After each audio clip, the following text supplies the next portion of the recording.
ყველაზე დიდი პრობლემა რა არის ამ ქალაქში დღეს? უმუშევრობა.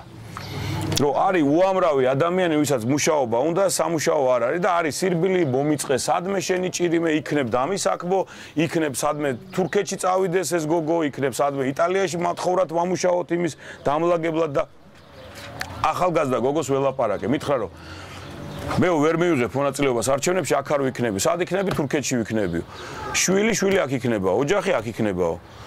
მე ვთხარი შენ რო სახში დარჩე, რამდენი გჭირდება ფული? 500 ლარი თუ მექნება არსად არ წავიდოდიო. 500 ლარი არის ის ფული, რომელიც დღეს ადამიანებს არ აქვთ იმისთვის, რომ სახში დარჩნენ და არ წავიდნენ, არ გადაიხვეწონ ქვეყნიდან. მე ვამბობ, რომ 10,000 სამუშაო ადგილი შეიქმნება ამ ქალაქში, მე რო ამირჩევთ იმ დღიდან, მე რო დავამთავრებ 3 წლით ირჩევთ. მე იმ ვადამდე 10,000 სამუშაო ადგილი.